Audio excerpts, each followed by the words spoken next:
मी अजय. सध्या माझे वय 25 वर्ष आहे. ही गोष्ट ज्या वेळेस मी 10वीची परीक्षा झाल्यावर मला सुट्ट्या लागल्या होत्या, तेव्हा मामा मला घेण्यासाठी आमच्या घरी आले होते.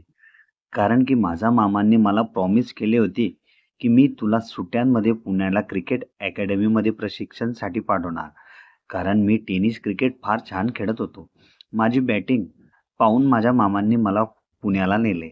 तेव्हा माझे वय साधारणतः 16 वर्ष होते. मी अजून इतका मॅच्युअर नव्हतो, कारण की मी खेडेगावात राहत होतो.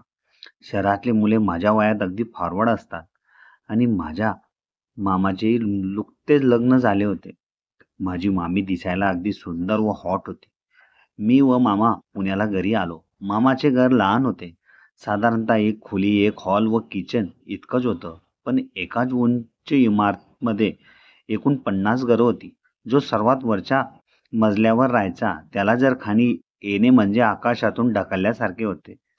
त्यांच्या घराचा आजूबाजूचा परिसर एकदम शांत होता. उद्यापासून मामा मला कोचिंग सेंटरला नेणार होते. माझे मामा BSNL ऑफिसमध्ये कामाला होते आणि मामी हाऊसवाईफ होती. संध्याकाळी आम्ही घरी आल्यावर मी काही वेळ थोडा टीव्ही पाहून टाइमपास केला आणि रात्रीचे जेवण करून आम्ही लवकर झोपले. मामांनी मला ड्रॉइंग रूममध्ये झोपण्यासाठी सांगितले, पण घरी मी एकटा झोपत नसे. म्हणून मी मामांना सांगितले की मला एकटं झोपायची सवय नाही, मला भीती वाटते. म्हणून मामा, मी तुमच्या सोबतच झोपणार. तेव्हा माझ्या मामीही म्हणाल्या, ठीक आहे, झोपू द्या त्यांना. म्हणून मामा आणि मामींच्या मध्ये मी झोपलो. मामा मनातल्या मनात मला शिव्या देऊ लागला असावा, कारण दोघं नवरा बायकोंच्या मध्ये मी एक भिंत म्हणून झोपला होता. मध्यरात्रीची वेळ होती. साधारणतः 1 वाजण्याच्या सुमारास मी कूस बदलली. तेव्हा माझा हात बाजूला झाला आणि शेजारी कुणी झोपले नसल्याचा भास मला झाला. माझे डोळे उघडले आणि सर्वत्र अंधार दिसत होता. माझ्या डोळ्यांना थोडंसं बोरसट दिसत होतं. मी पाहिले की माझा मामा मामीजवळ झोपला होता आणि ते दोघं हळूहळू बोलून हसत होते. त्यांना वाटले की मी झोपला असावा, पण ते माझ्या समजण्याच्या पलीकडे काहीतरी करत होते. मग मी त्यांच्याकडे जास्त लक्ष न देता परत झोपलो आणि सकाळी मी उशिरा उठल्यावर मामा हे त्यांच्या ऑफिसला गेले होते. मी आळस देऊनच ड्रॉइंग रूममध्ये आलो आणि टीव्ही चालू करून थोडा वेळ बसलो.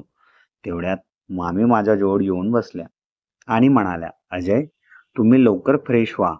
मी तुमच्यासाठी छान नाश्ता बनवते. त्यावर मी मामींना म्हणालो, मामी, मला एक विचारायचं होतं तुम्हाला. बोला ना अजय, काय सांगायचंय तुम्हाला? अहो मामी, काल मामा माझ्या शेजारी रात्री नव्हते. ते तुमच्याजवळ येऊन झोपले. तुम्हाला काही रात्री त्रास झाला होता का? अजयच्या तोंडातून असे शब्द ऐकून मामी शॉकच झाली. त्यावर मामींनी मला विचारले, तुम्हाला दिसले होते का? मामा काय करत होते ते? नाही ना, रूम मध्ये अंधार होता, सगळं बुरसट दिसत होतं आणि मला झोपही लागत नव्हती. त्यावर मामी मनातल्या मनात म्हणाली, बरं झालं काही दिसलं नाही, नाहीतर आज उघड्यावर पडलो असतो आम्ही दोघे. ते काल सर्दीमुळे माझे डोके फार दुखत होते, त्यामुळे मामा मला गोळी देण्यासाठी आले होते. आता बरं वाटतंय का मामी तुम्हाला? अजय म्हणाला. हो, आता बरं आहे, मामी म्हणाल्या. आणि मामी फ्रेश होण्यासाठी बाथरूममध्ये गेल्या. मी अजूनही टीव्ही जवळ बसलो होतो. क्रिकेट मॅच शिवाय मी दुसरं काहीही पाहत नव्हतो आणि दुसऱ्यालाही पाहू देत नव्हतो. काही वेळातच मामीही फ्रेश होऊन बाथरूममधून निघाल्या आणि डायरेक्ट बेडरूममध्ये कपडे चेंज करण्यासाठी गेल्या. मी व मामा संध्याकाळी 5 वाजेला कोचिंग सेंटरला जाणार होतो. माझ्या कोचिंगचा टायमिंग हा 5 ते 8 राहणार होता. कारण मामांची ऑफिस वरून यायची वेळ ही 4 वाजेची असते. म्हणून मला सोडण्यासाठी व घेण्यासाठी मामांना काही अडचण नव्हती. मामी अजूनही बेडरूममध्ये होती. माझ्या लक्षातच नव्हते.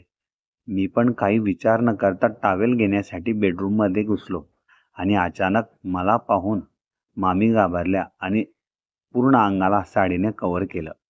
तेव्हा मी मामींना म्हणालो, अहो मामी, सॉरी, मला वाटले या ठिकाणी कोणीच नसेल, म्हणून मी डायरेक्ट आलो टॉवेल घेण्यासाठी. पण तेव्हाही मामी एकदम गुलाबी दिसत होती. मी लागलीच बेडरूममधून निघालो आणि बाथरूममध्ये फ्रेश होण्यासाठी पळालो. बाथरूममधून आल्यानंतरही मला फार लाज वाटत होती. मामी डायनिंग टेबलवर नाश्ता घेऊन बसल्या होत्या. त्यांच्याकडे पाहण्याची मला इच्छा होत नव्हती. म्हणून मामी स्वतः माझ्याशी बोलल्या, "अजय, नाश्ता करून घ्या." त्यावर मी हो म्हणालो आणि डायनिंग टेबलवर येऊन बसलो. मी स्वतःहून मामीची माफी मागितली. "मामी, सॉरी. मला माहीत नव्हती की तुम्ही बेडरूममध्ये आहात." त्यावर मॉमी म्हणायला, "काही हरकत नाही, होते कधी कधी चुकून." मी लागलीच सुटकेचा श्वास घेतला. संध्याकाळी 4 वाजेला मामा येण्याची मी वाट पाहत होतो. मामा बरोबर 4:15 घरी आले. मामा फ्रेश होऊन चहा वगैरे घेऊन आम्ही अकॅडमीसाठी निघालो. अकॅडमी फार मोठी होती व तिथला कोचने मला त्याच ठिकाणी थांबवले आणि मामाला घरी जाण्यास सांगितले. तिथल्या कोचने वॉर्मअप करून करून माझ्या दिवसभराचा पाटाश पाडला होता.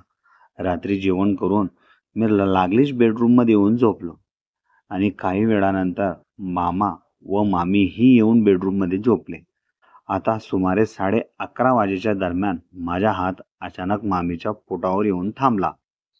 मामींना मामांजवळ झोपायची सवय होती, म्हणून तिला वाटले की मामाच आहेत. मग तिने मला घट्ट मिठी मारली आणि माझे डोळे अचानक उघडले. तेव्हा माझ्यासमोर मामीचे ते होते.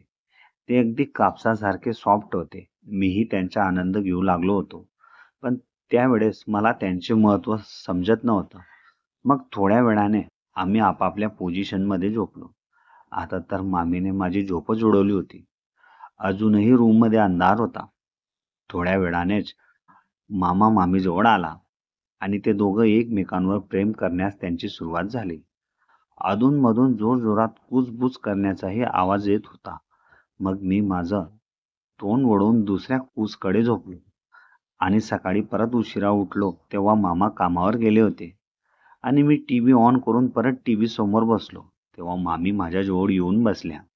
"म्हणजे तुम्हाला आमच्या घरी कंटाळा येत नाही ना?" मामींनी मला विचारले. त्यावर मी म्हणालो, "मामी, अशी मज्जा मला आयुष्यात कधी आली नव्हती. इतकी मजा या ठिकाणी मला येते." "पण अजय, तुम्हाला येऊन तर 2च दिवस झाले." "अहो मामी, काल मी खेळायला गेलो होतो. तिथंही भरपूर मजा आली होती आणि रात्री तुम्ही मला वेगळीच मजा दिली." "मी आणि तुम्हाला? केव्हा?" "तुम्ही मला आपल्या मिठीत एवढं घट्ट दाबून ठेवलं, मला श्वासही घेता येत नव्हता." "काय सांगतायत तुम्ही?" मामी म्हणाली.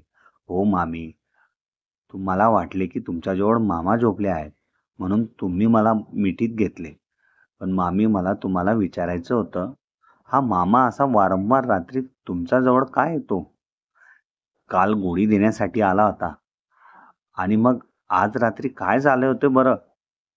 वाटत नव्हतं का रात्री पण तुम्हाला?" "अहो अजय, तुम्ही अजून लहान आहात. तुम्ही जेव्हा वयात याल तुम्हालाही या गोष्टी हळूहळू कळतील."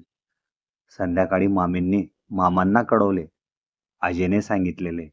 तेव्हा मामाही शॉकच झाला.